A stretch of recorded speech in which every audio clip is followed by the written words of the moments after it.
Mr. Reddy. My colleague Preeti joins me, and I'm going to start by asking you a very simple question that a BJP leader asked me to tell you. He said, we have a Gujarat model as defined by Prime Minister Narendra Modi, and we want to take the Gujarat model national. Please ask the Congress whether they have a state model that can go national. So I said, I'm interviewing Mr. Revanth Reddy. I'm asking you this.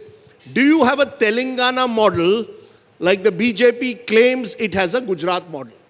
Rajdeep ji, Gujarat model is outdated model. It is like a test match model.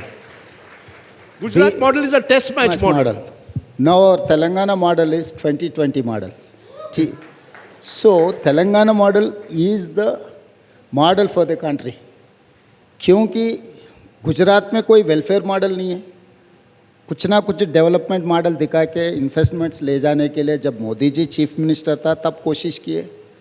जब Modi ji prime minister बनने के बाद गुजरात में कोई marketing करने का brand ambassador है ही नहीं, तब मोदी जी खुद गुजरात के लिए फाइट करना पड़ रहा है।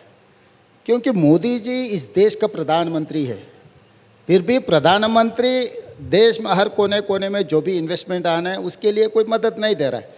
खाली कोई भी हिंदुस्तान को आए तो जाओ जाके गुजरात में इन्वेस्टमेंट कर दो, ये कौन सी तरीका है? Now, what is the difference between your Telangana model Yes, and my Gujarat? model is development and welfare and good governance. These three are our core area. So infrastructure आप कंपेयर करा, अहमदाबाद में कितना इंफ्रास्ट्रक्चर है, हमारा हैदराबाद में कितना infrastructure है? Ahmedabad is having outer ring road, international airport up to the compete with Hyderabad. Gujarat is having pharma investments. Gujarat is having IT investments. क्या है गुजरात में? तो मैं हैदराबाद में आपको words, I am not going to compete with Ahmedabad, Mumbai, Bangalore, Delhi और anything. I am going to compete with New York, Seoul, Tokyo, other countries. तो मेरा तेलंगाना मॉडल से कोई टक्कर ले भी नहीं सकता है. You are giving an open challenge that Hyderabad is willing to take on Ahmedabad, Telangana is willing to take on Gujarat when it comes to investments, when it comes to building cities for the future. Yes, 100%. हमें ये शुरू किया future city development authority. 30,000 एकड़ में हम इतना शानदार शहर बनाने के लिए हम लोग अभी शुरुआत किए. 5 साल के बाद आप आके देखो, world's best city I am going to construct. Ahmedabad या गुजरात में कहाँ पर ऐसे सिटी है? कहाँ पर वैक्सीन, कोविड समय पर जो वैक्सीन था, 1/3 of the vaccine we have supplied. Bulk drugs 35% of Indian producers from Hyderabad only, bulk drugs. IT तो मुझे बोलने का ज़रूरी नहीं है. अहमदाबाद में क्या आईटी एक्सपोर्ट्स है एंड हैदराबाद में कितना आईटी एक्सपोर्ट्स है? You know, before my colleague Preeti jumps in, I just want to say one thing. This Hyderabad, Telangana model that you're talking about didn't start in 2023. Just like Mr. Modi cannot claim that India started in 2014, you can't claim Hyderabad started in 2023. Chandrababu Naidu deserves some credit. YS Rajshekar Reddy deserves some credit. KCR, you are taking it forward. Every politician seems to believe that everything starts and ends with them. Rajdeep, आप half truth बोलना चाह रहे हैं. I wanted to tell full truth. Okay. Quli Qutb Shahi से शुरू हुआ, ये अभी शुरू नहीं हुआ है. कुली कुतुबशाही के बाद निज़ाम सरकार, निज़ाम के बाद ब्रिटिशर्स के बाद आज़ादी के बाद हम लोग जो भी किए, मरी चन्ना रेड्डी से लेकर, उसके बाद चंद्रबाबू नायडू जी आया, उसके बाद राजशेखर रेड्डी जी आया, अभी मैं हूँ. तो more than 450 years history is there in Hyderabad Telangana. तो चार मीनार चंद्रबाबू नायडू जी ने बनाया, गोलकोंडा फोर्ट चंद्रबाबू नायडू जी ने बनाया, सिकंदराबाद कंटोनमेंट तोड़ी राजशेखर रेड्डी या चंद्रशेखर राव ने बनाया. जो भी landmark developments are there in Hyderabad and Telangana, 400-500 years back Quli Qutb Shahi से शुरू होकर रेवंत रेड्डी तक वो डेवलपमेंट कंटिन्यूसली, जो राजा बदल गए, जो मुख्यमंत्री बदल गए, जो प्रधानमंत्री भी बदल गए, मगर हमारे पॉलिसीज़ तो नहीं बदले. कभी आप आके आओ चार मीनार में, मैं दिखाता हूँ आपको. वर्ल्ड्स बेस्ट पर्ल्स वहीं पर मिलने वाले, बैंगल्स वहीं पर मिलने वाले, नोट ट्रांजैक्शन, आप अभी डॉलर ट्रांजैक्शंस के बारे में अभी बोल रहे हैं, 400 साल पहले वहाँ पर है. जो दुनिया में जो भी नोट है वहाँ पर आप दे के हिंदुस्तान के नोट ले सकता है. Mr. Reddy, you've begun with an attack on the Prime Minister Modi in his own Garh, where Gujarat is concerned. But what's the difference, Mr. Reddy? Because the Prime Minister Modi talks about Viksit Bharat. You talk about Telangana rising, making Telangana a 1 trillion economy by 2035. His is Jumla, yours is vision. How?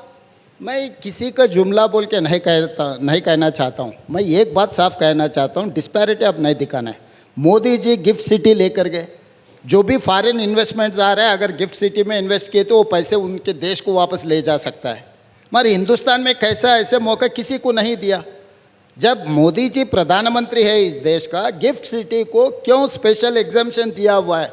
मेरा सवाल सीधा सीधा यहाँ ये माध्यम से मैं Bharatiya Janata party और मोदी जी को मैं एक ही सवाल करना चाहता हूँ.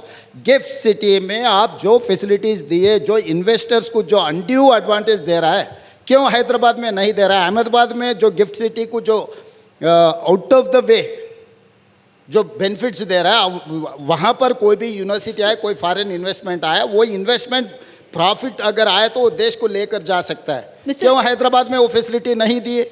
But Mr. Reddy, you were always very cordial with Mr. Modi. Suddenly you've become very combative of late. No. ऐसा क्या हो I गया? have very good relation with Modi ji. I don't have any issues with Modi ji. I have issues with policies, not individual. Modi ji और प्रधानमंत्री है. देश का प्रधानमंत्री को मर्यादा देना, रेस्पेक्ट करना, उनसे मिलना, उनसे हमारे राज्य के लिए कुछ मांगना मेरा हक है, मेरा जिम्मेदारी भी है. लोग मेरे ऊपर उम्मीद रख के मुझे मुख्यमंत्री चुना है, तो मैं मेरा जिम्मेदारी निभा रहा हूँ. मोदी जी से I don't have any personal issues. Mr. Revant Reddy, you're talking about building Hyderabad as a futuristic city. Now, any city for the future needs investments, needs funds, needs finances. Looking at your budget, you already have a 3.75 lakh crore debt. You made all kinds of promises before you were elected, all the guarantees of the Congress. 4,000 rupees, for example, will be provided to unemployed youth. You made promises for farmers, for agriculture labor, and you are struggling to balance the budget. So all the politicians who are making these guarantees and the promises, do you agree that's a big challenge? Because you do not have the funds then to actually invest in the real welfare and infrastructure that states like Telangana need. Rajdeep ji, आप और केसीआर जो perception create किया हुआ है, उसी perception में आप लोग हैं. Telangana debts are not 3.75 lakh crores. Telangana debts are 7 lakh crores. 7 lakh crores. हम 2014 में केसीआर को जब तेलंगाना राज्य बनाकर तब हाथ में दिया था, 69,000 प्लस क्रोर्स डेप्ट था. काली चंद्रशेखर राव 10 साल में 6 लाख करोड़ के ऊपर डेट्स ले आके हमारे सर पर डालकर चला गया. आज मेरा state income is 18,500 crores per month. I have to pay salaries and pension 6,500 crores. I have to pay per month 6,500 crores on these debts and interest, capital and interest. So 13,000 crores if you are eating, if you are not eating, you are chai piye या नहीं पिए, I have to pay 13,000 crores on before 10th. Only I am getting 5,500 crores for all this welfare and development. This is what is Telangana status. It is not that Telangana is doing good.